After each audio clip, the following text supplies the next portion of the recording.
Welcome to another edition of AV Rant. I'm Tom Andrea, Associate Editor of Audioholics, and I'm here with... Rob H. This is AV Rant, the show where we answer your questions about all things home theater and audio video. And if either Tom or myself, most likely both of us, sound a little weird or our mics go silent for some period of time for no apparent reason, it's because we're both sick. We're both sick at the same time. It's going to be fun It was today. awful. I woke up Monday just feeling like absolute garbage. And you never have that, like when you're sick and you can feel your skin crawling? That's the way I felt. You know, that feverish feeling, but I would take my temperature and I wouldn't have a fever. I'm like, no, why? Why do I not have a fever? All cough and congestion, so it's perfect for podcasting. As promised, I do have my Mickey hat on, and even a Mickey shirt. You can't really see it. Yeah. Oh, there it is. Yeah, I see it. Mickey. Very Mickey. Mickey. Yeah, there you go. I promised it, I delivered. Here I am. Cough, cough, cough. Yes. Yeah. See, I'm over here in like the northwest part of the continent. You're down there in the southeastern part of the continent.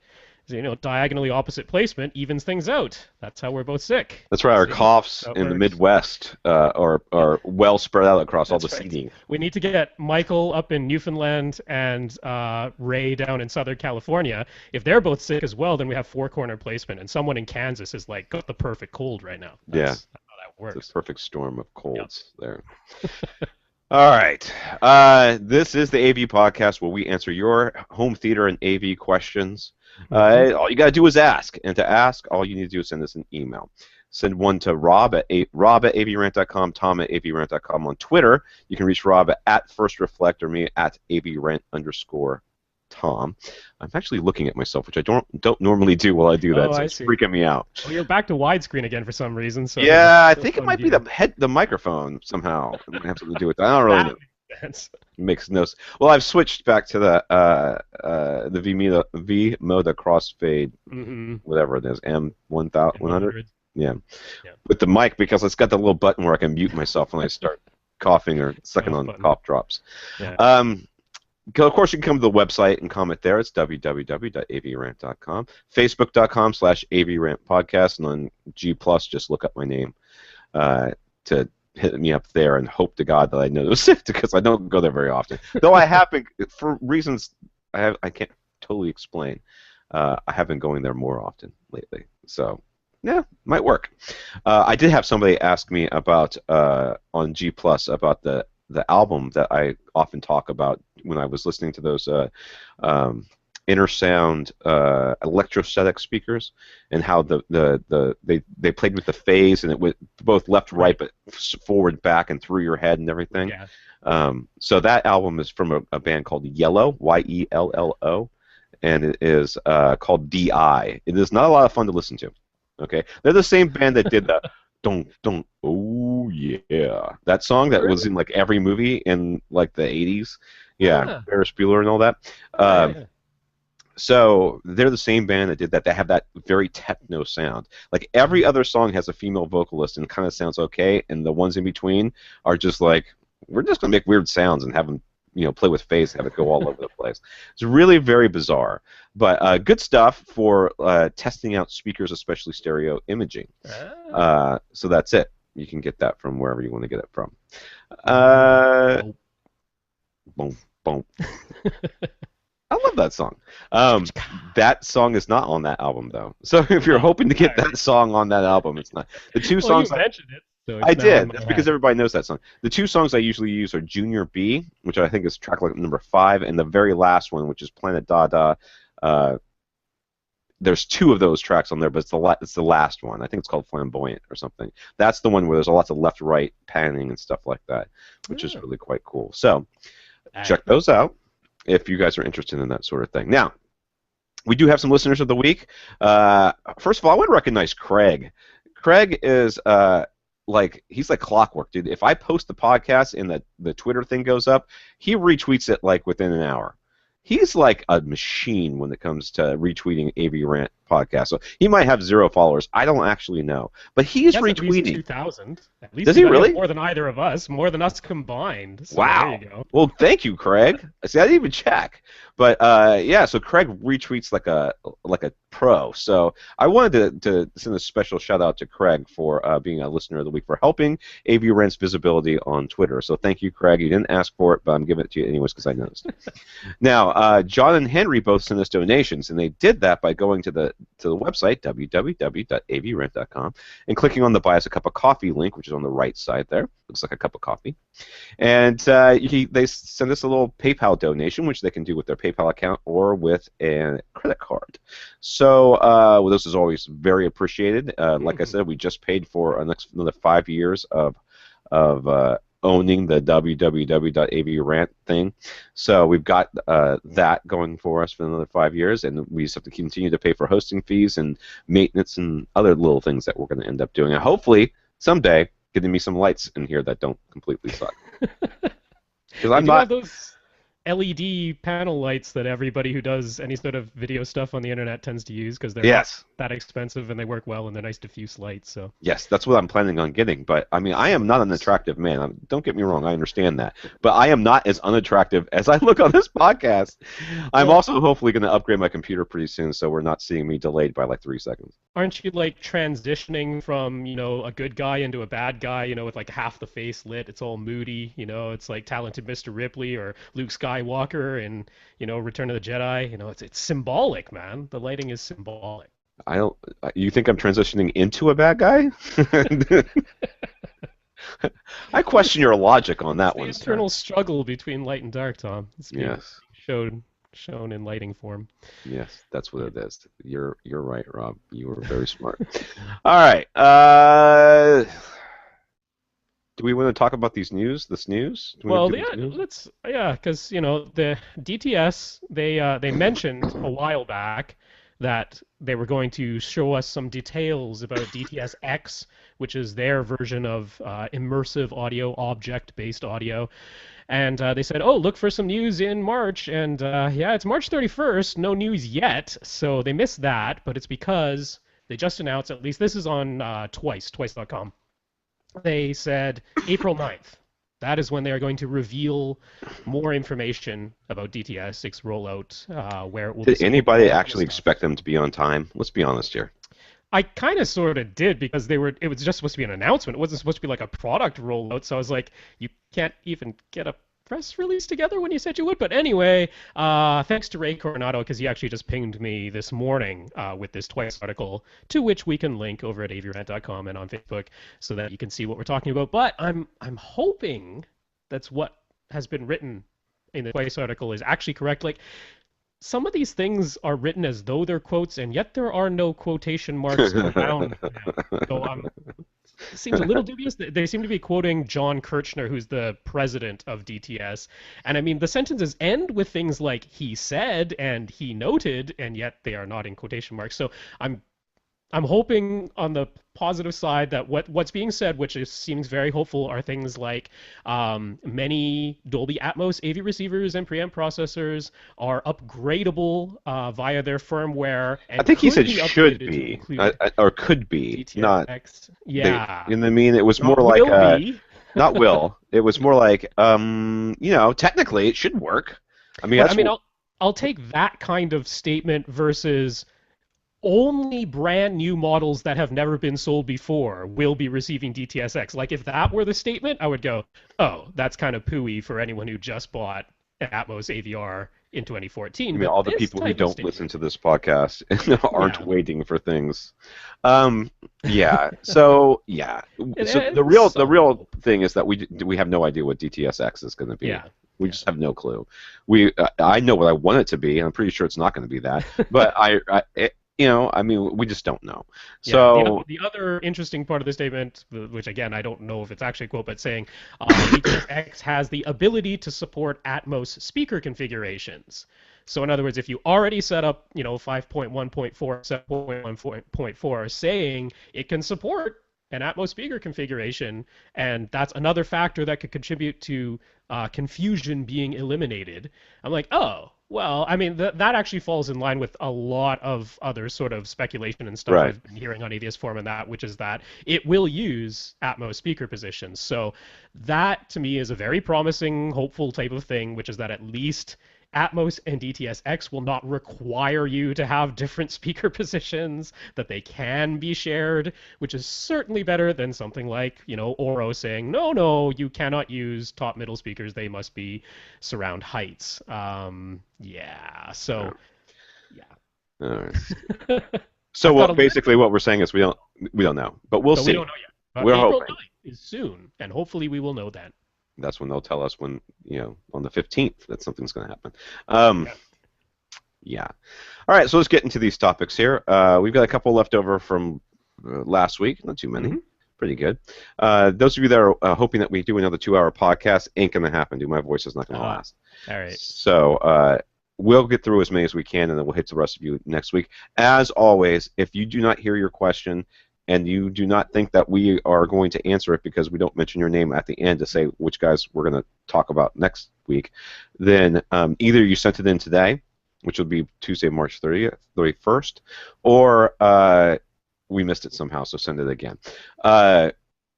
Also, we do record these podcasts live on G Plus on our Hangouts on about 9 p.m. on Tuesdays, and that's Eastern time, whatever the Eastern time is at that time. And so 9 p.m. was when we start. We started a couple of minutes early today. Sometimes we start half an hour late. We try to be right around 9. And you get if you put me in a circle on G Plus and you don't look like some sort of weird spam thing, like wow. There's no example I can give that's not going to be offensive. So you don't look like spam. I will put you in my listener circle, and that means that you will get an announcement. It will be what we call a quiet announcement. It won't bing up and make a bunch of noise, but if you're looking for it, it will show up. That's Tuesdays at 9 p.m. Eastern, and you can watch us do this and see that absolutely, without a doubt, we don't edit this stuff. It just comes out exactly the way. And that's sure that has nothing to do with us not wanting to some sort of integrity or it's just flat out laziness on my part that I am not editing this. You get the full us. I don't call it laziness. I call it no time. No That's right. time. Well, okay. Yeah. So, and afterwards, if you really have a question you want answered, we usually have a hangout. This week, it's not looking too good. But we usually have a hangout afterwards where we invite whoever's listening, basically all the listeners, once again get an invite to a Google Hangout group. Now, the Hangouts on air, which is how we record this, can have as many viewers as far as I know, can have infinite number of viewers. But for sure, the Hangouts afterwards are capped at 10 total. That includes Rob and I. So, if you're interested in that, you get to stay up till about 11 o'clock Eastern time to usually make those happen. But just wanted to put that out there. We haven't mentioned it in a while. Now, questions. From last week, Michael would like us to give a clear summary of the differences between Dolby Atmos Oro 3D and DTS-X. He's also wondering how Onkyo could have implemented Dolby Atmos in a $500 receiver while Denon's cheapest Atmos-capable receiver is priced at $1,200. Well, we already said DTS. We don't know. It's not out. It's not out yet. Not for certain, yeah. We have some speculation, but we do not know for certain yet. Hopefully April 9th, we'll have that information. The Oro 3D is one of the easier ones to understand. Mm-hmm. Basically, take your 5 or 7 channel speakers that you have around, right, and put them all at ear level, right? So your center, your mains, your surrounds, and your surround backs, put them at ear level, all right? Now, Oro 3D basically stacks speakers on top of them. So the further away you are, and the bigger your room, the more speakers you put up there, a total of 3. I think it's the maximum they go, right? No. You can, I mean, yeah, if you take your left and right main speakers and you go 30 degrees directly above those, yeah, you'll have speakers there. You can have a speaker 30 degrees directly above your center speaker. That's possible. And you are supposed to have speakers 30 degrees above your left and right surround speakers. Right. So The way they want to do it at home, since we're probably mostly worried about how it's going to be handled at home, is they want you to start with your 5 standard speakers and then have 4 height speakers. So speakers above your left and right mains and speakers above your left and right surrounds. 30 degrees above those are what they call quadraphonic heights, and that would give you a total of 9 speakers plus your subwoofer. And then you can add a 10th speaker directly above your head, like Yeah. straight up The above your voice of head. God one. But Yeah, originally they were saying that it was like 3 speakers in the line above, but you have to have a pretty big room for that.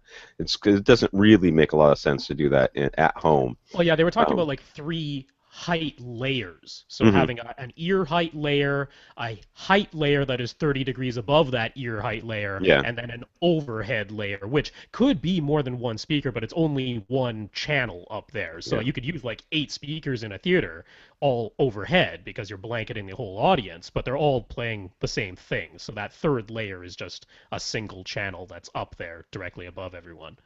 yeah. Yeah. Um, Dolby Atmos, of course, is completely different and has been implemented completely different in different receivers, which Well, makes we it. should mention another thing about Auro 3D, which is how that bit stream actually gets to you at home.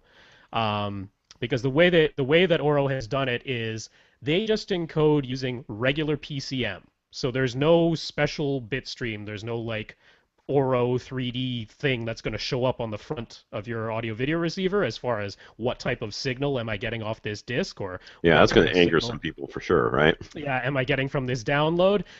If you're looking at, what is the actual source will just show up as 5.1 PCM. But what they've done is, since on a Blu-ray disc or on a download, I mean, basically one of the only places you can really get Auro 3D content easily is from a place called 2L. They've recorded quite a bit of music in Auro 3D.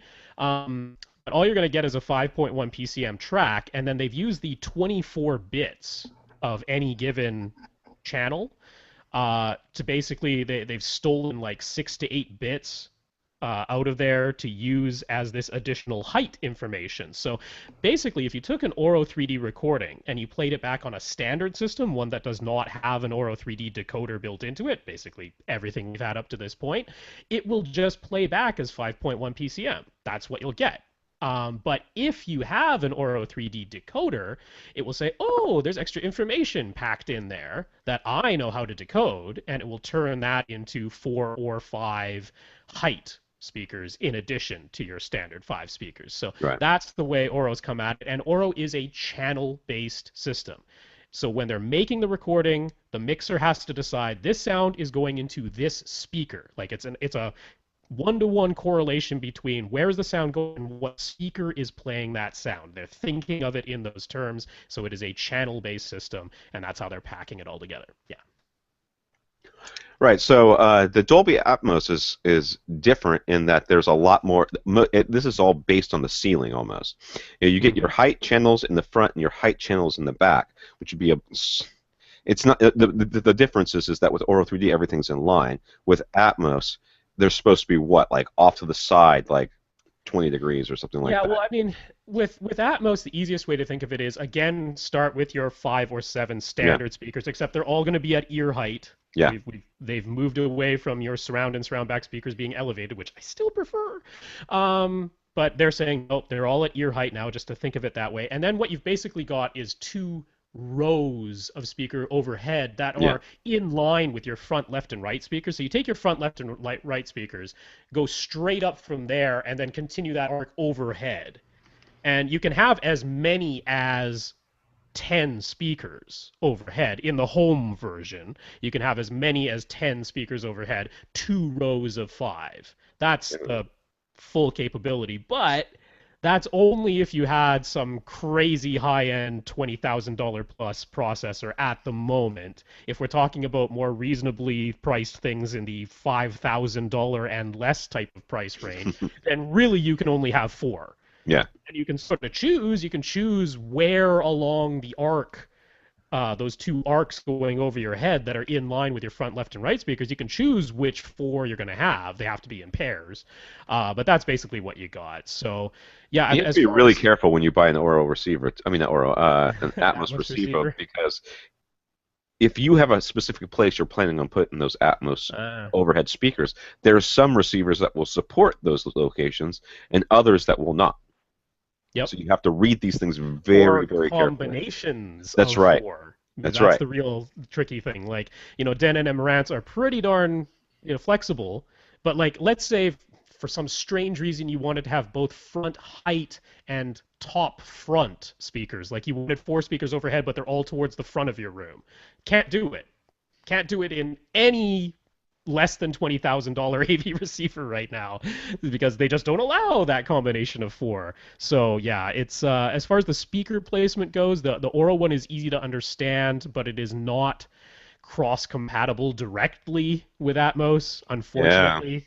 The front height speakers are the only shared position in addition to the standard 5 or 7 that are at ear level. I mean, thankfully, all of the immersive audio formats are saying take your standard 5 or 7 at ear level, and we're leaving those alone. So Yeah. at least we're not changing what has already been Except that they're implemented. changing that every single surround speaker that's been placed in the home theater up until now is Yeah, not at ear level. None yeah, of them are. In fact, I you know. being in a home theater where they are at ear level is pretty uncommon. Yeah. So, yeah. Now, going on to the second part of this question, which is how can Onkyo have implemented Dolby Atmos in a $500 receiver while Denon's cheapest Atmos-capable AV receiver is priced at $1,200? That's just a question of priorities. Well, it's also lots of restrictions and corners cut on that Yeah. Onkyo one at the Yeah. $500 price Well, range. that's why I said priorities. With Yeah. Onkyo, the priority was to shoehorn that Dolby Atmos in there at all costs, and the Hmm. costs are pretty substantial. Whereas the Denon was like, okay, which does it make sense for us to start putting this Atmos in, and then it'll work its way down over the next couple of years until it's into receivers that are more. $1,200 is not that bad, but into more reasonably priced receivers. Yeah, like the $500 Onkyo receiver to which Michael's referring, the maximum number of speakers it can drive is 7. So they're saying get your 5.1 as normal and then have 2 speakers overhead, either front heights or they actually sort of recommend top middles, which would be like directly overhead, but just in line with your front left and right speaker. So again, you just draw that line straight up and then, oh, there they are directly over my head. That would be your top middles. But that's it. That's the only configuration that Onkyo $500 AV receiver supports is 2 overhead speakers in addition to your standard 5. And in addition to that, Onkyo did not upgrade any of their DSP processing power, so they cannot have Odyssey anymore. They replaced it with a thing they're calling Accu EQ, which by all accounts is very, very bad. No one on any forum anywhere has said, "Oh, Accu EQ is really good." They're like, just don't even use it. It's a piece of garbage. So that's like they cut corners to get to that price point and severely limited what you can do in terms of Atmos. And that's how they got to that price. Denon, on the other hand, was like, we don't want to do that because we don't think that's going to be an enjoyable experience and it might turn people away from Atmos when they go, Oh, oh, more importantly, what it is might this? turn them away from Denon. I mean, let's Right, think yeah. about it. You're gonna get this, like, you get a receiver and it's promising you this feature that you really want, and you realize that everything else is hamstrung because of it. Yeah, It makes you not like that brand anymore. yeah. And Onkyo is willing to take that chance because of the price point and people wanting Atmos. And Denon's like, no, we're not going to do that. Yeah, now I should go back a little bit to Dolby Atmos again, same way I explained how Oro 3D actually gets to you in the home. With Dolby Atmos, what they're doing is they're taking Dolby True HD, so we've had that format on Blu-ray for a long time now, and they're taking Dolby True HD and then they're adding extra data Dater. on top of it. It's Yeah, it's I a just router, the yeah, router grabbed a dater. whole new accent on that one, but yeah, they're taking Dolby True HD and they're adding extra data on top of it. So similar situation, if you took a Dolby Atmos soundtrack and you played it through a regular AV receiver that does not have a Dolby Atmos decoder, no problem, it'll play Dolby True HD, Yeah, or in fact, it'll play Dolby Digital out of that same thing. Just like if you don't have a Dolby True HD decoder in your system, you'll get Dolby Digital 5.1 instead. So there's no worries that with any of these formats, and I'm sure this will be the case for DTS-X as well. I'm sure it will just default down to standard yeah, DTS or of course. DTS Yeah. HD Master Audio. I'm certain that's the way Hmm. that's going to go. But if you do have the decoder, then it goes, oh, there's extra data there that I can make use of. And Atmos, as opposed to Oro, Atmos is an object based audio system, which is a new way of encoding audio information. What you're doing here is the mixer does not have to say, I want this sound to come out of this speaker. They don't have to think in those terms anymore. They can now say, I want this sound to come from this position in the room. So you don't have to worry, is there a speaker there? It's just, here's where in the room, overhead or around or wherever, that I want that sound to come from. And that's what that extra data is. They call it metadata. It is data about the data. It's just data that says, here's the sound. It's encoded into this Dolby True HD soundtrack, but now I have this extra data that I can use to say, where should that sound come from? And then there's a renderer inside of your AV receiver that goes, okay, now I know where the sound is supposed to come from, and I know what setup you have, because during the speaker setup process, you told me how many speakers you have and which positions you've chosen. And based on all of that, I crunch all the numbers and go, what speakers do I have to play when to make the sound seemingly come from the position in space where the mixer wanted that sound to come from? So it's a more flexible but more complicated system. And therein lies really that's really where the problem lies too, is that, you know, the whole idea of this object-based thing is that, at least in my mind, is that it measures where your speakers are and then places things based on where the speakers are. But you have to tell them, with the level that we're at with Atmos right now, you have to tell the receiver where the speakers are. Well, what if you're not exactly right? It's multiple choice. It's not free open answer. It's, here are the options you have for where your speakers can go. Check all the boxes of where you've put speakers, right? So it's a multiple choice question.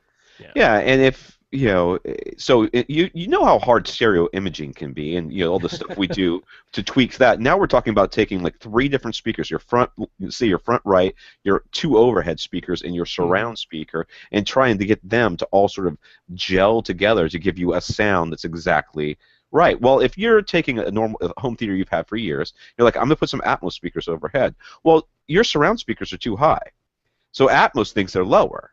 So is it going to be playing at the right volume based on that? Well, probably not.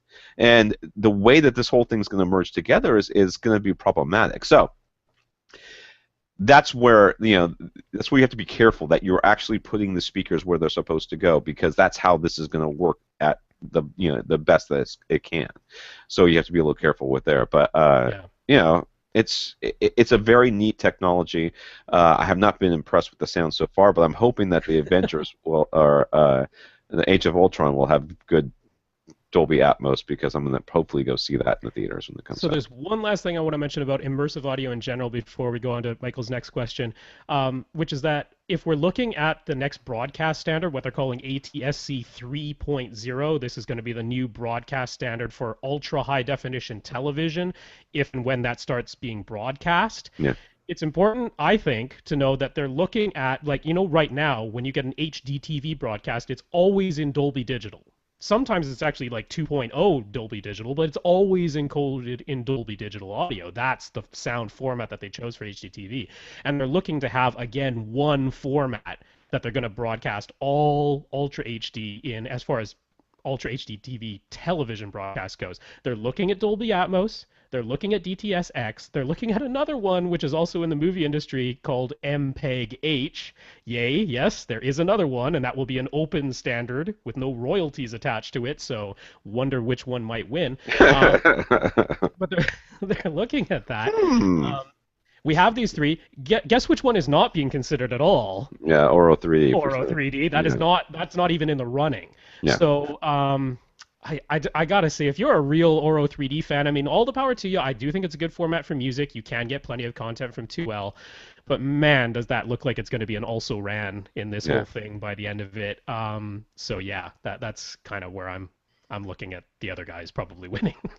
Yeah. So Michael would also like a similar summary of the differences between the various room correction programs. That would be, let's see, we've got Odyssey, of course, is our favorite. YPOW, Dirac, MCACC, which is with Pioneer, Anthem, the Trinov system. Yep. Yeah, there's and a lot. There are others. I mean, that is. Yeah, they got that, whatever that garbage is that Onkyo uses now. You got that too. And Sony's. Whatever garbage that Sony uses as well. Yeah. I never really was really one for like proprietary room correction systems. I think that like a company like Odyssey that can really focus on it really can do it. Now, Yamaha has done something completely different, and I think they've really shoehorned it into receivers really well. Their YPOW is quite good, but I do like Odyssey the best. Now, if you want to know about Odyssey, it's really easy to go to their website. There's a bunch of different flavors. At this point, it's awfully hard to find a receiver that doesn't supporting at least multi-Q, which is sort of their entry level these days. It used to be 2EQ, Hmm. which was almost pointless. You Yeah, I know, mean, they actually created 2EQ after the original Mult EQ as a lower cost, lower power version that could be and guess included which in receivers had very those in them, cheap receivers. right? Yeah, Onkios were famous for having 2EQ. I was like, what's 2EQ? I went and looked it up. I'm like, oh, yeah. yeah, the hamstrung version of Odyssey Yeah, was. no, not so bueno. So, multi-Q, really as you go up in levels of Odyssey, you get a greater filter resolution, which Hmm. they use fur filters, which we're going to talk about in a second. You get greater resolution, which takes more processing power, which is why it costs more, because you have to put more hardware in there to do it. And it also tends to affect frequencies that are lower. And that's why when you get into the highest level, which is the sub EQ HD, that's when you're finally starting to see the subwoofers being EQ'd, which is something that MCACC, I think, only recently started doing. If Very recently with the highest level version, Yeah, which is MCACC Pro. and I That's know that about. YPOW does some as well, but once again, I think that's their highest level as well. Yeah, it's again, yeah, largely subwoofers have not been EQ'd in the lower tier versions of WiPo. We should mention WiPo. What does that stand for? Yamaha Parametric Yamaha, Acoustic Optimization. yeah, Yeah. yeah, something like that. Oh man, I should have looked up MCACC. I forget that now. Channel Multi-channel. audio crackers. Who cares? They're owned by Onkyo now. That's. Yeah, that's true. They're about to get downgraded to whatever the crap is that Onkyo uses. So, Odyssey. The thing about Odyssey is that you tend to be able to get into the highest levels at a more reasonable price. YPOW is pretty good too. It's now their RSC, which is their reflected sound control Mhm. version, is their highest level. That one has like this little Nerf-looking frisbee thing. Yeah, that Nerf, not frisbee. Boomerang. Looks like that Nerf three. That's Yeah, it's like like a three-pronged three-pronged. thing here. You know, I'm talking about the boomerang. You throw it. Yeah. Anyways, and when you do your first measurement, you put it in it has like three slots for it, and you put it number one, number two, number three, and that gives you three different measurements at that first location. That helps the receiver know where your speakers are and where the reflections are in your room. Yeah, it And can then you actually triangulate because they gave you that little three-pronged thing. They know the exact distances between each of the measurements. Yeah. So then because they know the distances and they know exactly when the signals are being sent out of the AV receiver, you can triangulate based on the differences in time, which are like, fractions of a millisecond in some cases, but Yeah. it's enough. We can calculate based Yeah, on that. and once you do that, then you take it and you can use multiple locations within your room. Odyssey's the same way, except you can take multiple locations, but it doesn't have the frisbee. I mean the boomerang thing, so it does not. It's not able to calculate those reflections around your room in the same way that the YPOW does. I don't know anything about the new MCACC or the DRAC, so you're gonna have to do those. Yeah, well, MCACC actually is probably the easiest one to explain. What Pioneer did with MCACC is they basically took some of their TAD speakers, those were the ones that Andrew Jones designed a long time ago, the $80,000 ones. They took some of those speakers, which they consider to be very, very accurate, very, very linear speakers, and they took them to various locations in the world, places that are known, supposedly to have very good acoustics, and they recorded what the response curve, I mean, they just played sweeps and test tones and impulses and things like that, and they recorded what the responses were in the microphone coming out of those speakers in all of these various acoustic spaces around the world. And then what they did is they compared that to what was the response in some listening room in your home or in their test suite, at their offices or whatever it was, and then tried to apply equalization at first, just using like parametric equalization, just in the frequency domain to try and make the response look the same as one of those locations out in the world. So it was literally trying to just alter the frequency response of your room with those speakers to look like how it looked in a different room. That was the original goal of MCACC. Now they've advanced beyond that. They're now starting to use fur filters in their MCACC Pro, and with MCACC Pro, they finally allow you to take three measurements, three different positions. Ooh, that's exciting. Only for the one feature that they call standing wave control, because yeah, if you're going to try and start correcting standing waves, which by the way, you can't correct standing waves electronically with a single subwoofer, that can't really be done. But it's very important to measure at more than one position if you're going to do anything with standing waves, because standing waves, being standing waves, remain the same in terms of high pressure and low pressure in a given spot in the room. So if you're only measuring one spot, you're only seeing one set of standing waves. And if you correct for that, you're only correcting for that one spot. You're not correcting for anywhere else in the room, and that could be a big problem. So yeah, MCACC, not my favorite. Yeah. It's really largely based on one position. It's based on this idea of trying to muscle and wrestle your room's acoustics into sounding like some other different room, which is a little bit of an odd way to come at it. Yeah, I'm not sure about that. Yamaha's, again, like the name suggests, Yamaha parametric acoustic optimization. Again, they started with just a parametric EQ. They're just looking at the frequency response and saying, we're going to use a parametric EQ to shape the frequency response of the speaker to some target curve. That's what they were doing. Now with their reflected sound control, they're using fur filters and saying, well, we can also look at the impulse response, and if we're seeing that there's this very strong secondary reflection coming later, well, then we can tamp down a sound or do something in those regards to try and mitigate these effects of these reflected sound controls. So everyone is moving towards fur filters as the price. Which is something that Odyssey's been doing for 10 years now or something. And what Odyssey's been doing is called spatial averaging. This is why they have you take at least 3 measurements, usually 8 measurements, or 5 at the minimum on most of the higher end ones. And what they're doing is they're saying, well, look, it doesn't really help us to only look at one measurement position. We need to see what's happening in a range of positions so that we can tell what is happening to the frequency response and the impulse response because of what the speakers are doing, and what is happening to the frequency response and the impulse response because of what the room is doing. Because we can change what comes out of the speakers, but we can't change what happens inside the room after the sound leaves the speakers. So there's no point in us trying to correct a peak or a null that only exists in one position, because if we take multiple positions and that peak or that null only exists in one position, we know it's there because of the room, not the speaker. So it doesn't help us to correct that. So they're taking this spatial average, these multiple positions, and averaging it together and saying, oh, what's sort of universally happening across wherever you're sitting? And we can correct for that, because then it doesn't matter. We're correcting something that's universally wrong in the room. Dirac does a very similar thing to Odyssey. They're just doing it with even more processing power, and basically even like higher resolution. I mean, this is one of the criticisms against Odyssey, which is not actually Odyssey's fault. No, it's not.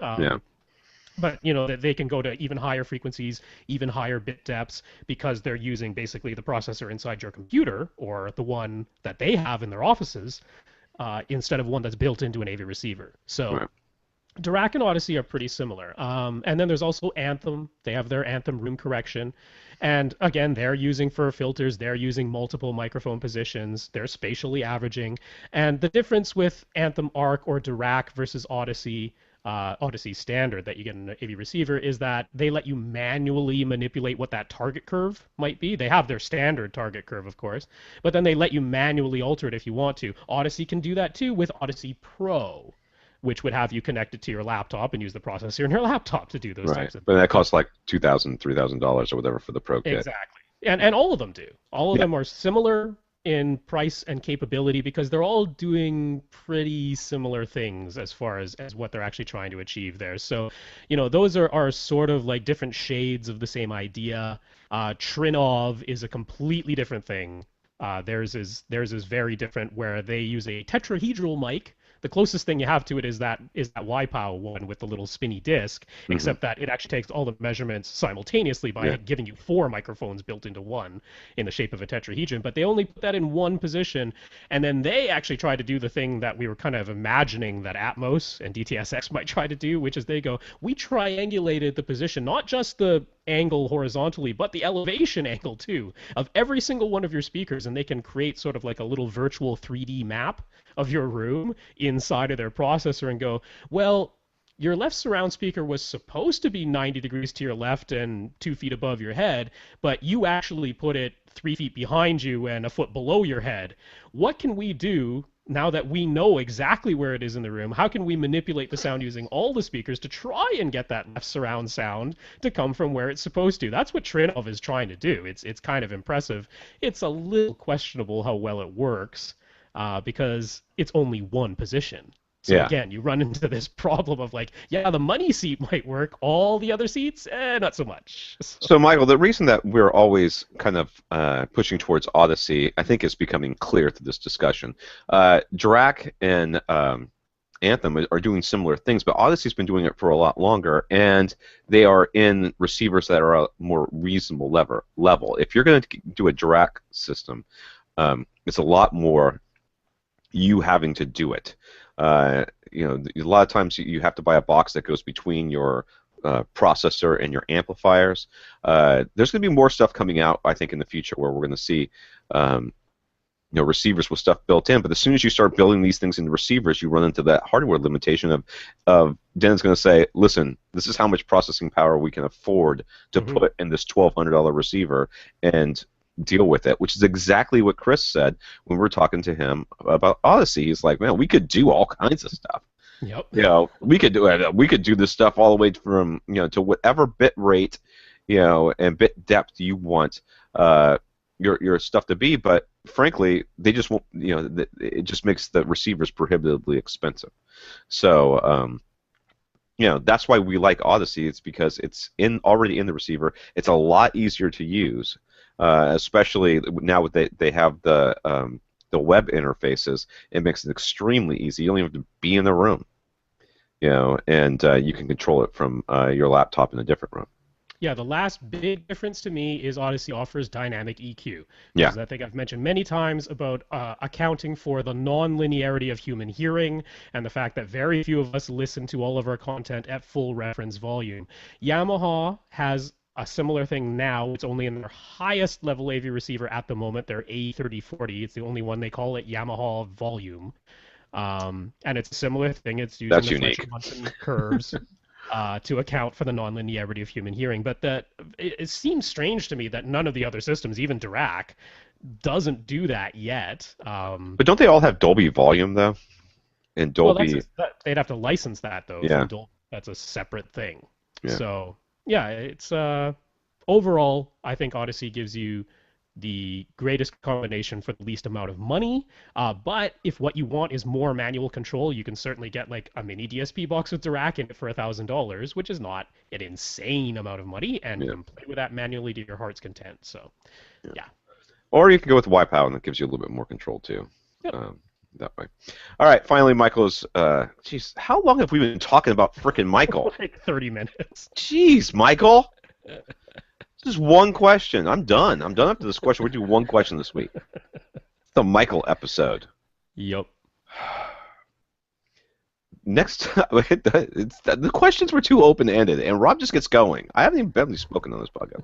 But, excuse me, finally Michael seems to be really itching to upgrade his Denon AVR 1912, but he needs to keep the price below $700 Canadian. Gee, I'm going to be helpful with this question, too.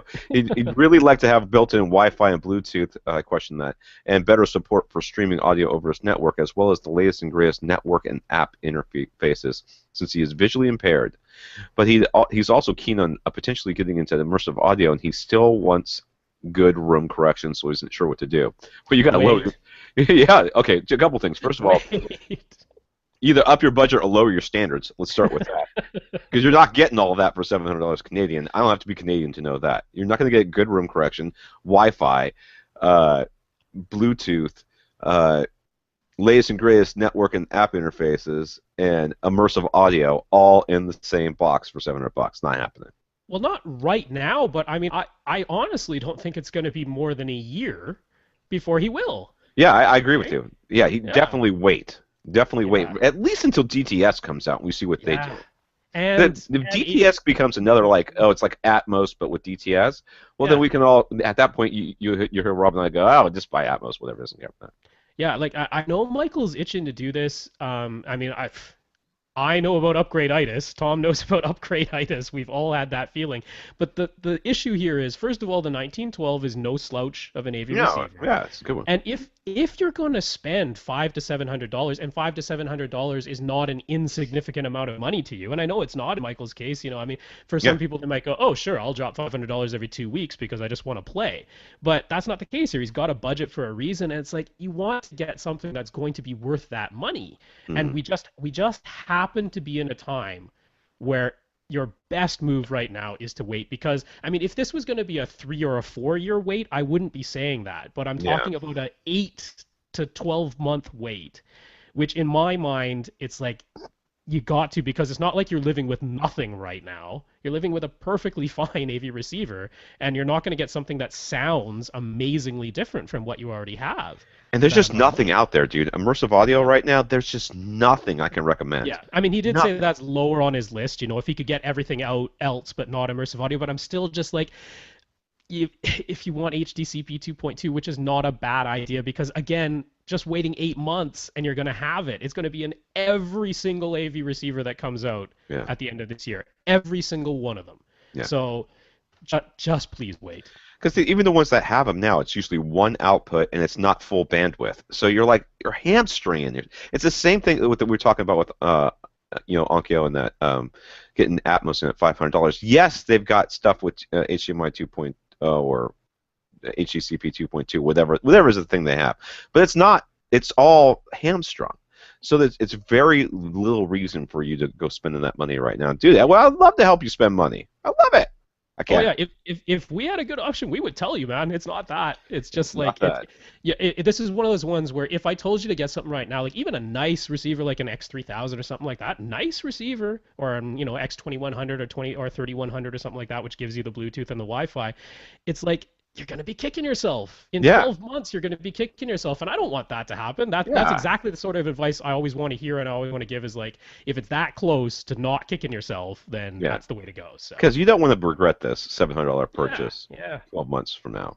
Because yeah. that's not that long. And you'll be living with the receiver for 5 years. All right, Krish. Krish has a 13 by 18 foot bedroom where he has set up a 55-inch LG OLED TV. Look at you, big boy, with your big Mm. bad TV. And a Mirage MX Miniature 7.1 speaker package. Never heard of it. With, actually, I have, but I haven't seen it in a long time. With a Yamaha RX A720 AV receiver. He's very happy with his picture quality. I should hope so. It's OLED. If you said you weren't happy with the picture quality, I would say you need to get a calibrator, son. But not with the sound, especially the lack of kick in his subwoofer. That's shocking.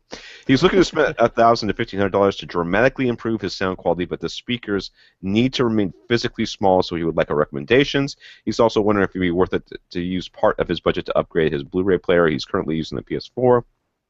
He'd like to know if an Oppo BDP 103 would be worth it. Do you watch DVDs?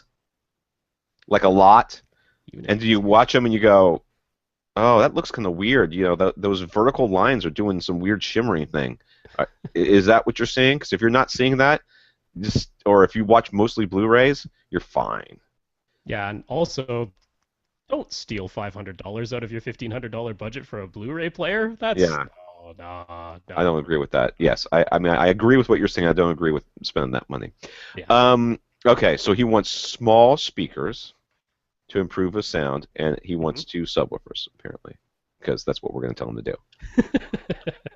Yeah, he didn't specifically say that, but dude, 2 subwoofers, because actually it can be done here. Do you want me to just run through my recommendations, or? Well, we can. I like all your recommendations. I see them here, but I noticed you didn't Sure. put EMP on there. Oh, you're right. There you go. EMP Tech was the I left first that thing for I you. came to, and they have their mini bookshelf speakers. They're teeny tiny. Mm. They're $125 a pair, so you get 4 of those for Mhm. $250. The center channel is $90. So you've Mhm. spent $340. $340, and you've got the rest to spend on subs. Yep. Booyah! I win. Go. So I started with the subs because I look at this budget and I go, ooh, HSU STF2. Also this room size, 13 by 18. Yeah, Not it's a nice size room. Yeah. $350. Actually, they're on sale right now. $320, I think, right now the STF2s are. But you could get a pair of those, man. You could get a pair of those, and you would have so much better bass than like anybody you've ever known in probably your neighborhood or like circle of friends. So yeah, I've gotta highly recommend that. The only question is, it's not like for us, it's a small subwoofer. But for normal people, it's still not really actually that tiny of a box. So do take note of the dimensions of the HSU STF2 and decide whether that will physically be satisfying to you in your room.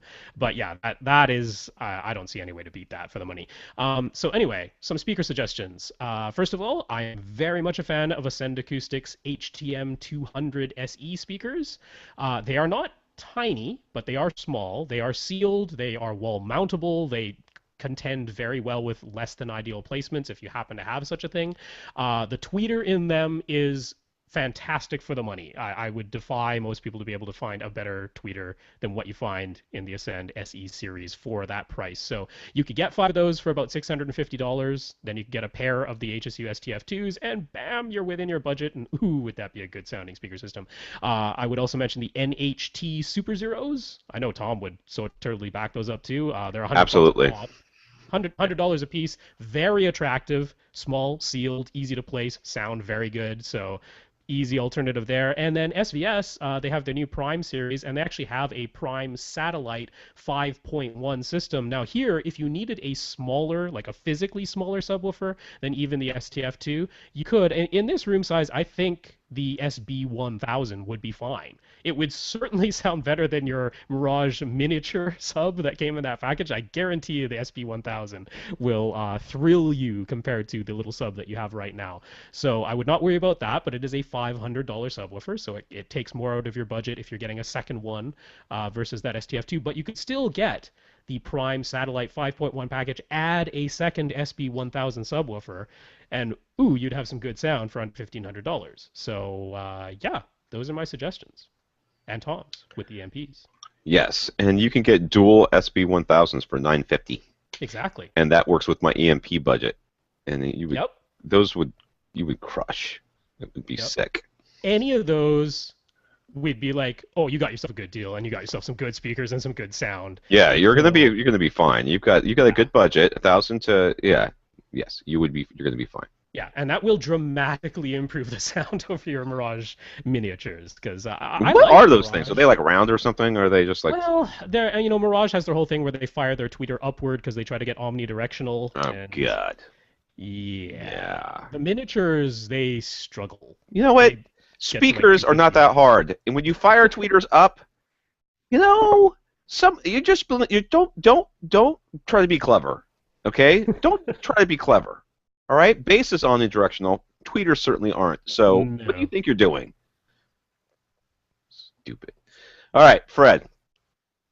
Wanted us to repeat a recommendation for a link mentioned by Ara and Braden on the HT Guys HDTV and Home Theater podcast. It's a CE Pro link to 13 subwoofer demos that rock the house. What's nice about the article is that it's recommendations from industry experts with a mix of movie and music selections and explanations about why they like those particular demos. I remember, well, first of all, I love CE Pro, but geez, they have some link bait crap on this website. If you put your thing in a slideshow, I'm just like, nope. I'm sorry. I stopped. The best information in the world is a slideshows. slideshow. Just stop. Just no. Just yeah. I was not super impressed with this slideshow. I don't know that I got all the way through it, but I know that like at least at one point 2 people recommended the same thing. I'm like, well, what? Why can't? It's only 13 people. How could you not say, oh, that was already been taken? Yeah, they just asked them, and that's the response. Like, hey, Yellow was in there. Oh, it's because I'm awesome. But yeah, I don't know, dude. I don't know. Some of these were not that great, but whatever. They're all fine. People always love bass demos, and this is perfectly fine. And I do like that at least they explained why, and there was music as well as movies. So yeah, I'm good with all of it. No I worries. know at least one person said something about vinyl, made me want to throw up in my mouth a little bit. Now, there's a humongously long question from Infinite Carry, so this might be this until the end of the podcast. All right. Well, at least my voice isn't going, so reading this won't be a problem. All right. Rob made a mistake last week in calling the connection between Gary's Runco LED front projector and its DHD controller scalar processor, quote unquote, proprietary, even though it's first described as a DHD HDCP compliant digital video input, end quote. It is in fact just an HDMI connection. And given when the projector was first manufactured, it's certainly not HDMI 2.0 or HDCP 2.2. Yeah. So Gary's concern really boils down to one thing. He wants to know if he will be able to buy an Ultra HD Blu-ray player at the end of this year, when they supposedly hit the market, and be able to use it with his existing Runco projector. And given that the manual for the projector talks so much about the expanded color gamut made possible by the LED light source, Gary wants to know if he'll be able to make use of that capability too. Right. I'm guessing So, no, but go on. yeah, I mean, the honest answer is we don't know for sure. Now, I mean, given that it has this separate box where everything gets plugged in and where all the processing takes place, this is a display where there is a higher possibility that it could be upgraded to support, Ultra HD signals and HDCP 2.2 copy protection. Like, at least that is a physically possible thing without replacing everything that you bought. You just have to replace the outboard little connection box unit. But the thing is, it's still a 1080p projector. It's still an 8-bit 1080p projector. Those things are not changing. I mean, you would Yeah. have to swap out the whole projector to get that. If this does not have HDCP 2.2, and if it is just an HDMI connection on the actual projector itself, then that hardware would have to get swapped out. So now you're The swapping only out. thing I could see is that they could possibly take, if they switched out that box, they could Yeah, take that Ultra HD, the wider color gamut, and send that to the projector as is, without the higher yeah. resolution and I mean, everything else. But I think they'd have to negotiate with the HDMI group to get that done, and I have a feeling they're not going to do that. yeah. I mean, the other issue is that it has this wider color gamut, but it's a wider color gamut that does not Yeah, conform to any of the standards. So Runco themselves would have to write some kind of translation lookup table, which they're perfectly capable of doing. sure. They're Not already willing, but doing that. capable. Yeah, they're already doing that when they're artificially expanding standard Blu-ray. The Rec 709 color gamut. One of the options is to expand that to use the full gamut of the projector. So they're already doing that translation. It just looks totally inaccurate because you're blowing the colors out. But they're already doing it. So yeah, will they do this? I really don't know. Tell I, you I what, don't think I think they'd rather sell you a 4K projector. I really yeah, think they will. that's exactly what they're gonna do. I'm sorry, Gary. I know you Yeah. really want. I know you really want this to work, but I think that the long and the short of it is, it's not gonna. It's not gonna. Yes, your projector is better than most projectors, but again, it supports things that don't exist, which is great on paper. Number-wise, it Yeah. has bigger numbers, but they don't exist. So there's no content for it. Therefore, there's no way to take advantage of it. And now that we have something that theoretically could be shoehorned into it, you'd have to get Runco to shoehorn it for you. And they're going to be like, we're really kind of busy making 4K projectors right now. If you want one of those, we got some in the back. Yeah. The real question is this next part. So let's hit this. So, let's say he buys an Ultra HD Blu-ray player and he buys the Ultra HD Blu-ray version of a new movie as well as the regular Blu-ray version. If he connects both to the Ultra HD Blu-ray player and regular Blu-ray player to an HDTV, let's just say a Pioneer Kuro Plasma, will the Ultra HD Blu-ray version actually look any better on that Kuro than the regular Blu-ray version? And what if you put the regular Blu-ray disc into the Ultra HD Blu-ray player and it's still connected to the Kuro display? Would that make any difference? Yeah, so this is going to be the thing that we don't know, which is what is going to happen if you take an Ultra HD Blu-ray player and connect to a regular HD TV. What's going to happen? And truthfully, we don't really know. Now, I find it hard to believe that it would just give you blackness and not do anything and just say, hey, you got to connect this player to a No, no, it's 4K going to have a Ultra HD resolution. TV. No, Yeah, no. I'm thinking it, like much in the way that you It'll can down take convert a it. yeah, like much in the way that you can take a Blu-ray player and connect it to an SD TV. I mean, you can do that. You won't get high definition, but you'll still get a picture. Yeah. So, yeah, I really don't think they're going to just give you nothing. And I think what they're going to do is it'll connect. I'm certain it will connect only via HDMI. I Yes. really don't think they'll allow you to connect your video in any other way. No. And when you connect it via HDMI to a HD TV, not an Ultra HD TV, an HD TV. When you do that, I think it will simply detect that that's what has happened, and it will send out 1080p and color exactly like it were a Blu-ray. I think that's what they're going to do, but I don't know for certain. It Yeah. might do something We don't else, know for but certain. And the yeah. second part of your question is like, what if you did this or that, or switch that, put the disc in this one?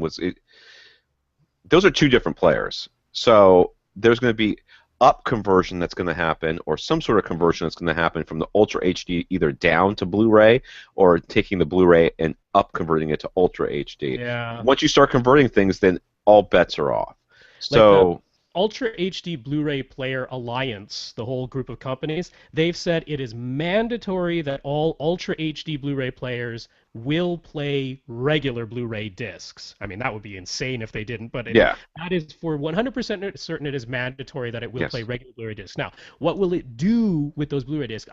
I believe, I mean, this is what I think is going to happen. I think what they'll do is if you take a regular Blu-ray disc, you put it in an Ultra HD Blu-ray player, but you connect that Ultra HD Blu-ray player to an HD TV, I think you'll just get Blu-ray.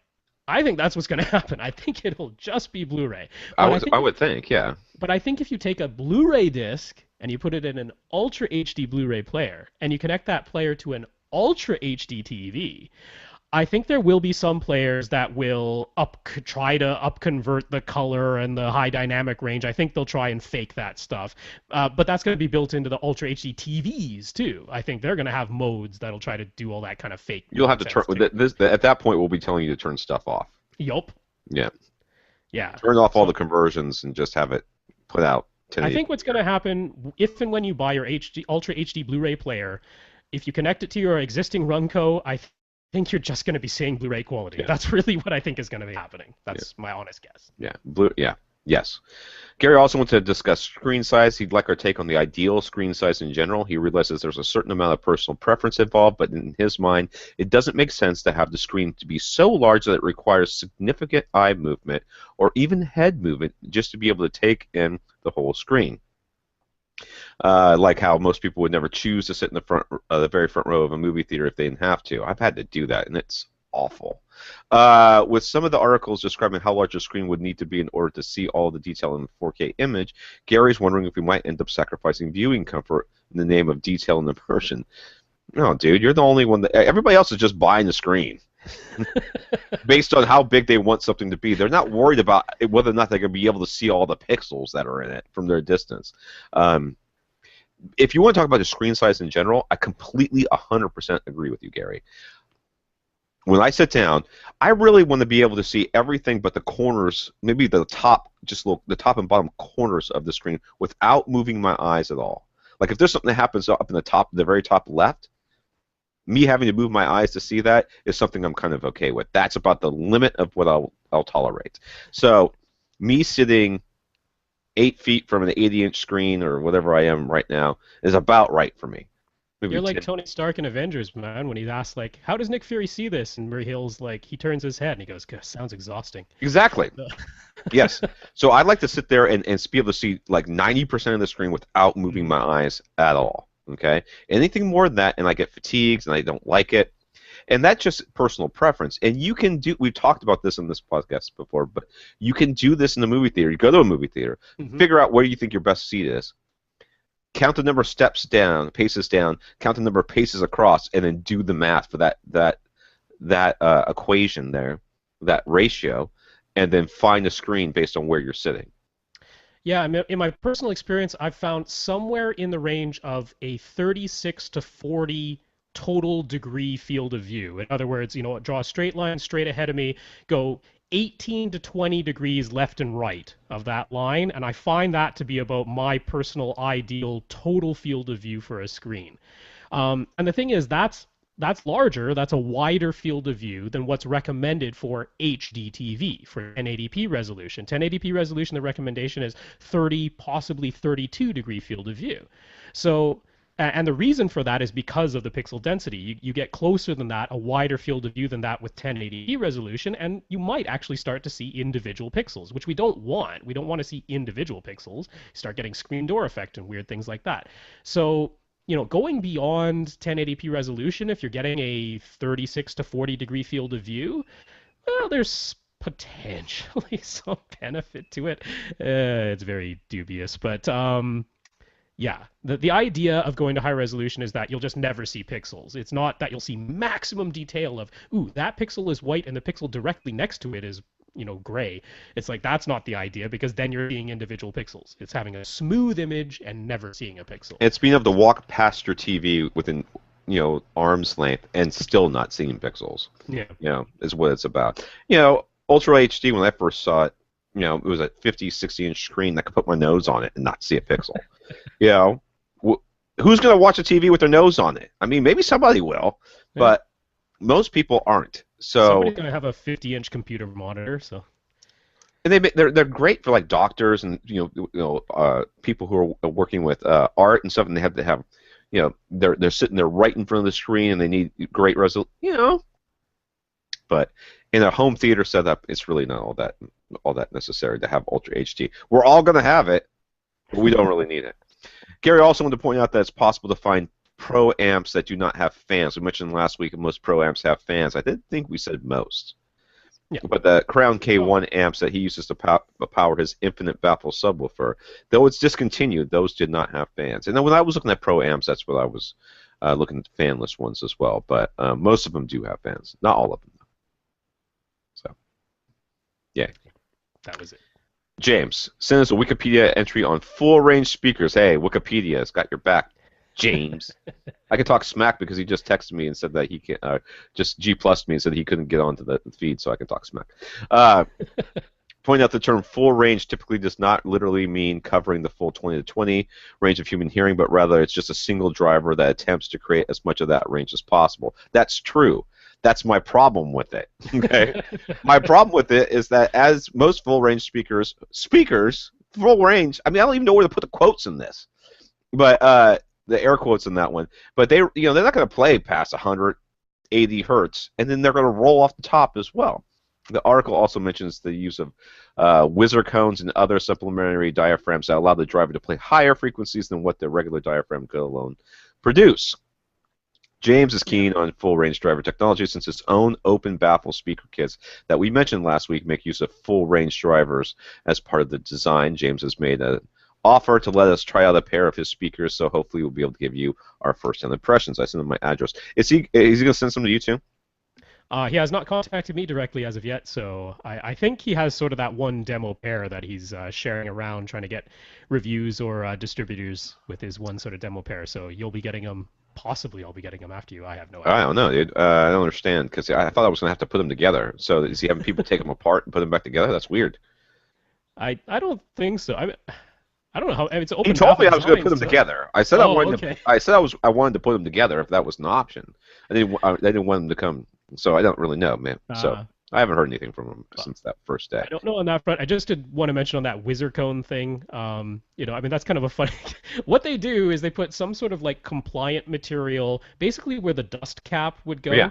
They stick something spongy there, and then they sort of have another little cone that comes out from there, and it just sort of vibrates in sympathy with whatever the regular diaphragm of the cone is doing, and it's a material that's smaller and tuned to vibrate at higher frequencies, so it sort of augments the high frequency output by just mechanically is sympathetically vibrating with the movement already. And then, like Tom was saying, they'll put the whole thing into like a big folded horn to try and augment the low end as well with resonance. When they could just add more drivers. You could just add more. Just add more drivers in the crossover and stop being weird.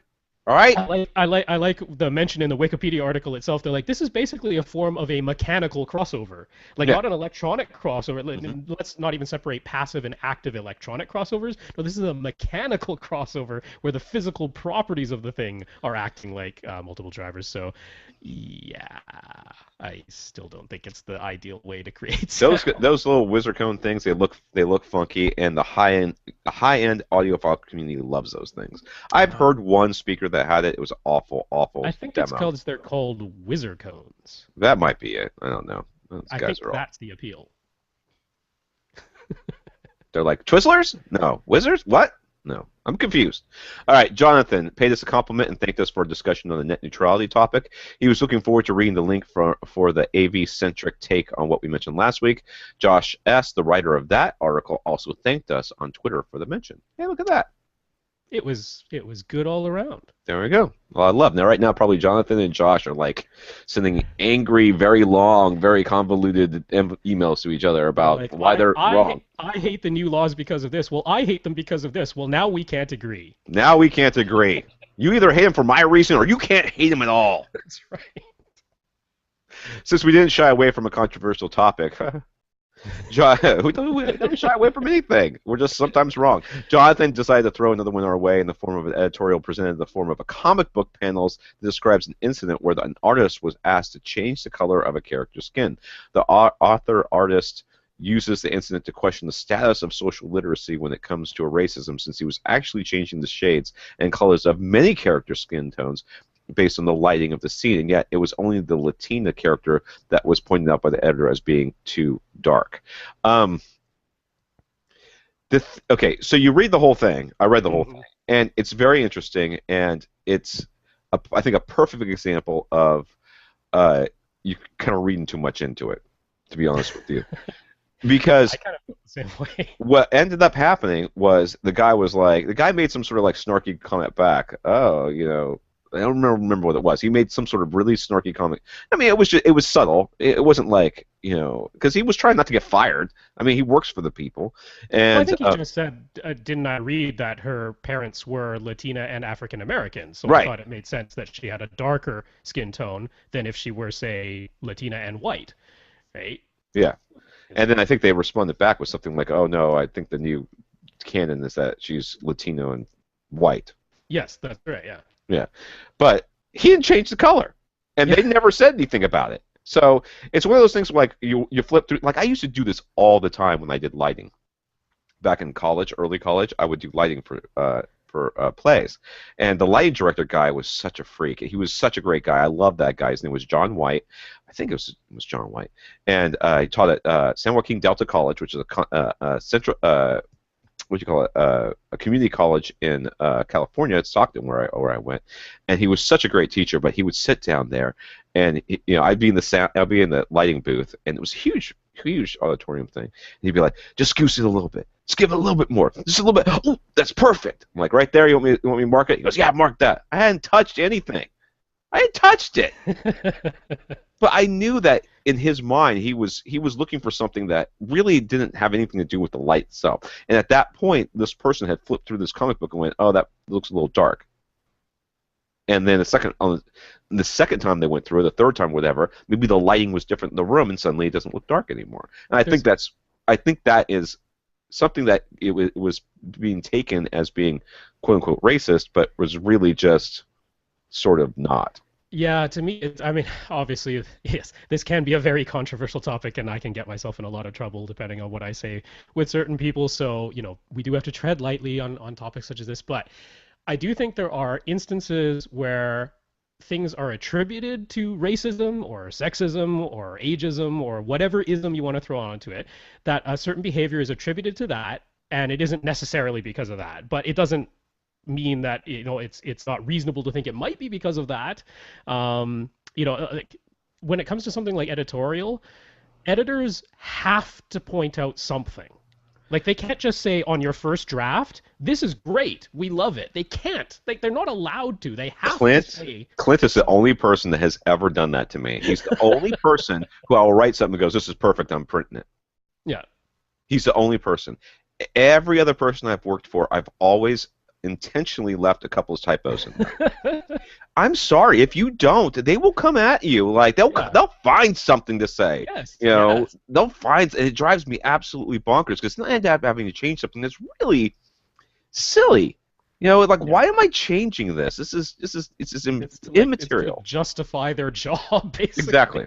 Right? So the thing is, if you're an artist and you have an editor who's saying, here's a change we want you to make, and you're going, I think my work was perfect on the first try, and the only reason you're asking me to change this is because of racism.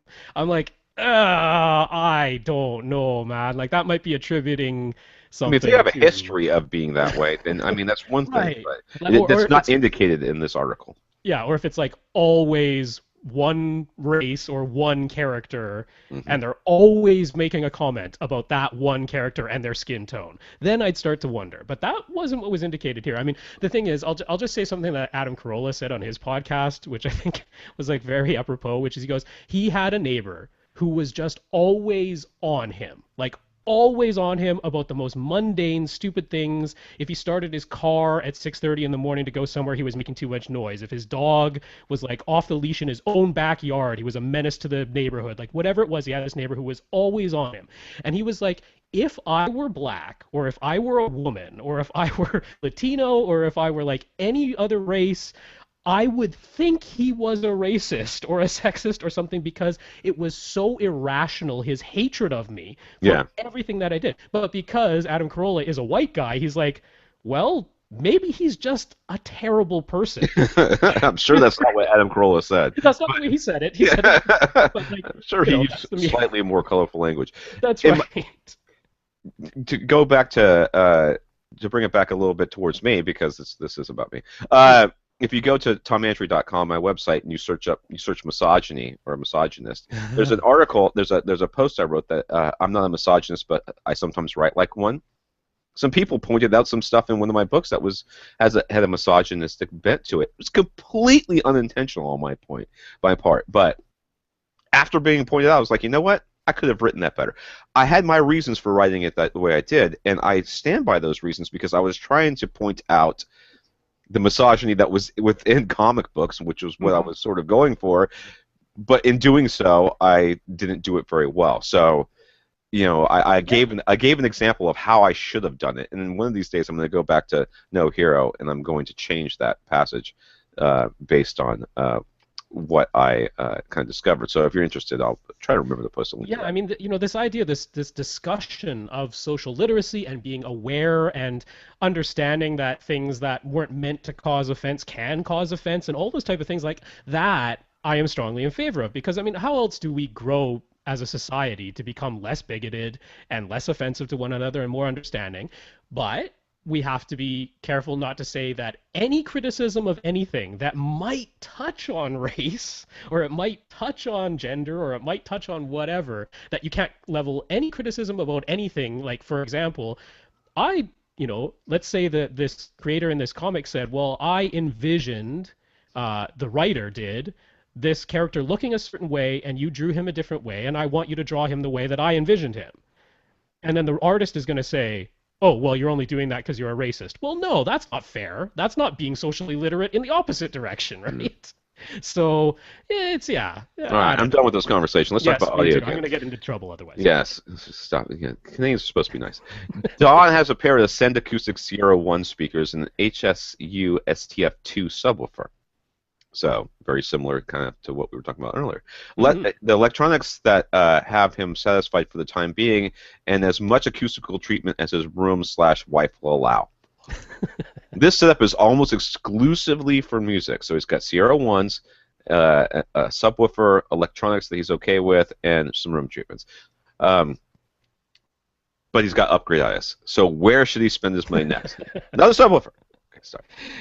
I vote that too. Second sub. I mean, that was the first option that Don himself wrote on his list of possible options, so I think he knew where we might lean. And well, I guess it sort of kind of depends. If this is a room for music and it's just for you, then you technically don't need a second sub. I think it would be better if you had a second sub. Yeah. But man, that experience of going from like even one sub, almost optimally placed, or as well positioned as is sort of, physically possible in one listening position. Like personally, going from that to two subs set up at the midpoints of opposing walls, like, oh, that bass sounds so much better.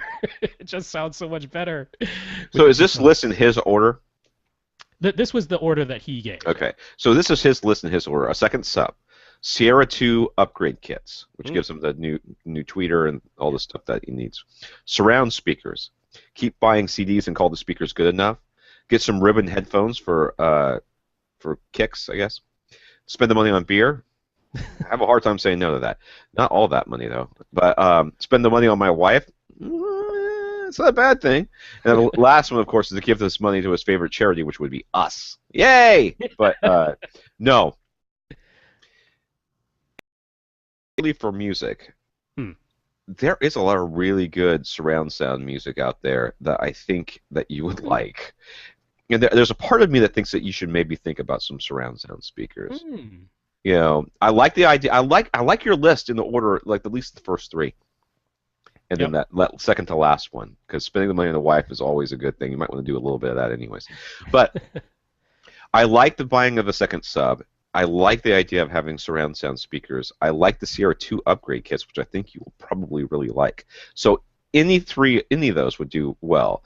But it really depends on whether or not you're going to listen to surround sound music. And I don't know what his electronics are, but as long as Yeah. they can handle surround sound without having to upgrade the Yeah, if he's speaker. considering adding surround speakers, I'm presuming that his electronics are capable of driving said surround speakers. Well, he says I'm he's leaving it happy to with him. his electronics, but do they have Yeah, room correction? right, yeah. I don't know. He Yeah, did not list what they are. yeah. So what are you going to go with? Yeah, so I mean, the question here obviously is what's going to give him the greatest improvement and noticeable difference when he adds it to his system for the money that he's spending. I got to go second sub. I think that's where you're going to go, ooh, that was nice. I certainly do think personally that the Sierra 2 upgrade kits are a worthwhile upgrade. I mean, they do add a greater sense of realism. They do change the timbre. You'll notice a change in timbre from the Sierra 1s to the Sierra 2s.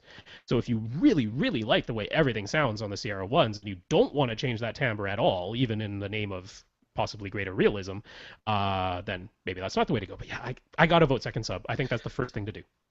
You see, I'm having a hard time because you will obviously experience a dramatic change in your sound if you get surround speakers. I mean, Hmm. it's just physically impossible for you not to notice that there's now sound coming from behind your head. But once you do that, you're immediately going to look at that second sub. So you're almost going to have to do both. Um, but I think that I would put second sub in the surround sound speakers kind of Hmm. which I'd let you. What I would do if I were you is I'd flip a coin. If you don't have one that's definitely in your mind, I'd flip a coin and say heads it's a sub, tails it's surround speakers, and whatever comes up. If you're disappointed, you know you really wanted the other one. The Sierra 2 Yeah, upgrade kits, yeah, yeah, I think would be great, but I yeah. think that's for your money. That's going to be the least.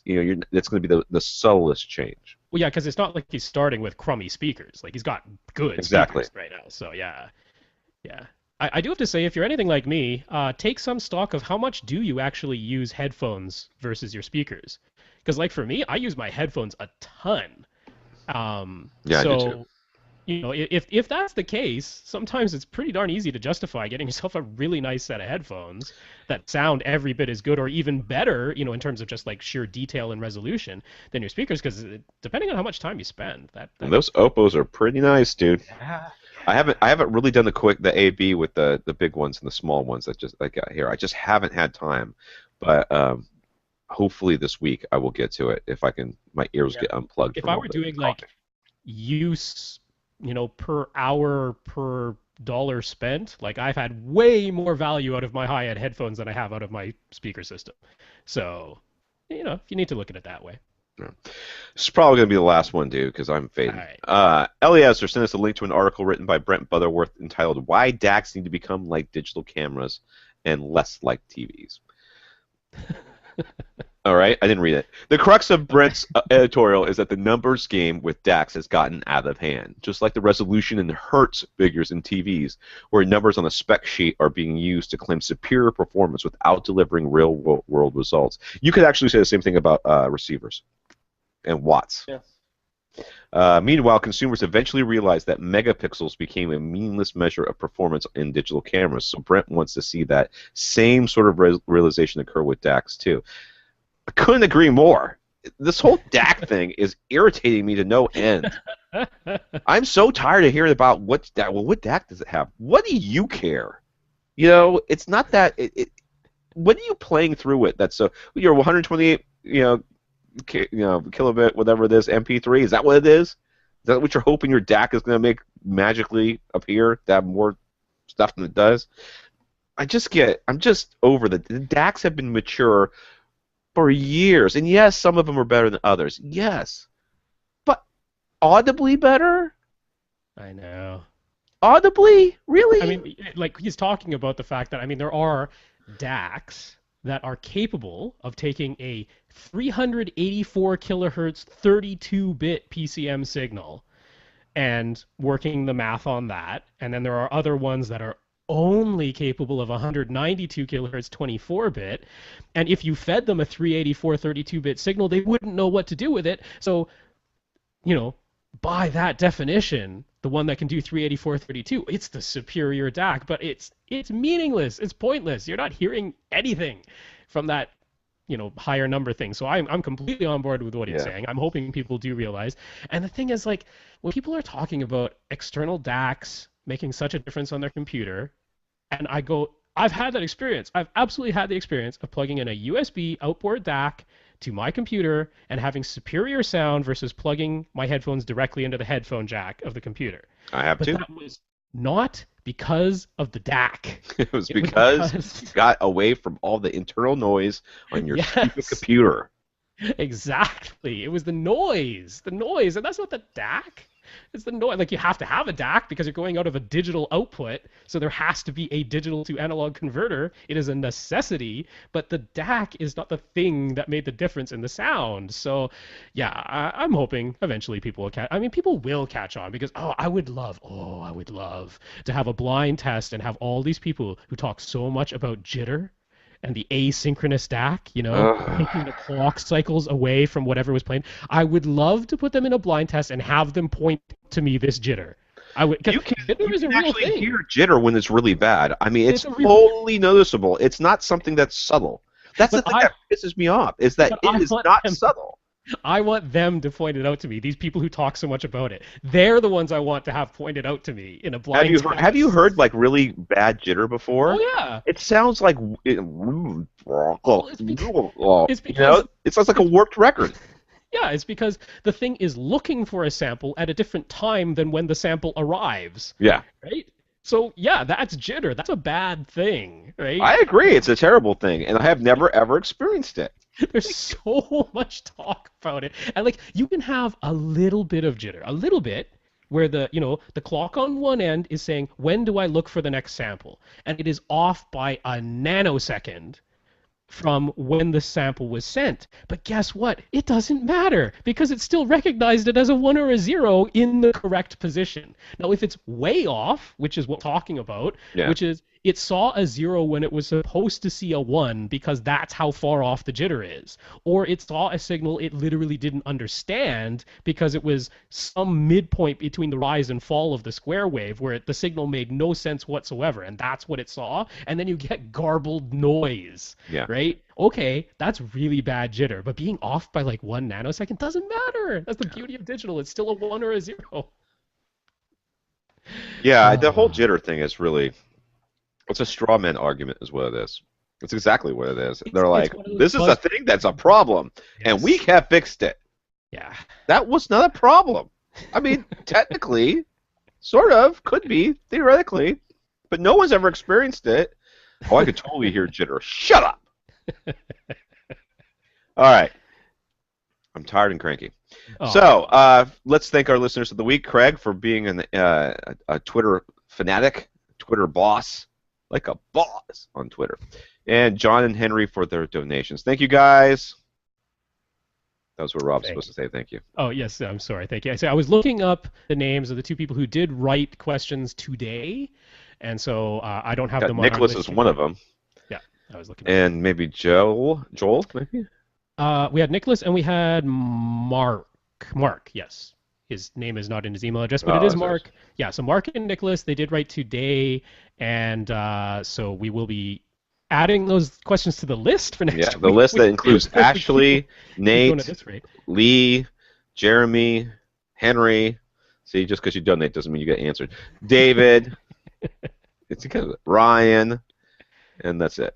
Oh, And Joel. Joel, holy cow! Look at all the questions we're leaving behind. Oh my goodness! That's what But happens. yes, those are the names on the list that will be added to next week. We will hopefully be getting to those, And you can and all yeah. send hate mail to Michael for sucking up an hour of the podcast.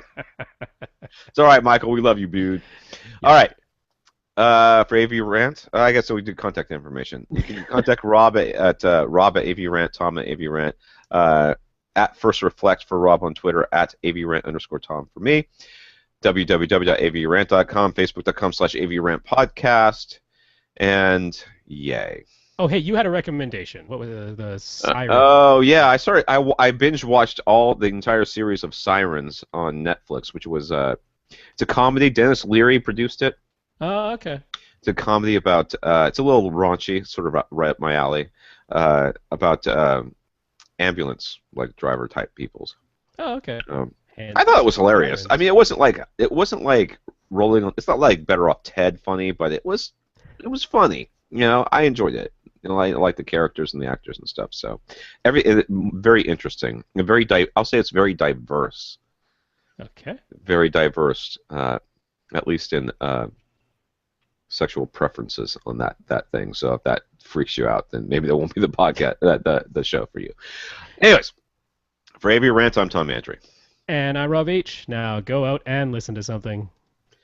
Everybody watching, Rob, are you going to do a hangout afterwards? Sure, I'll hang out for a while. All right. So what's your thing on G Plus?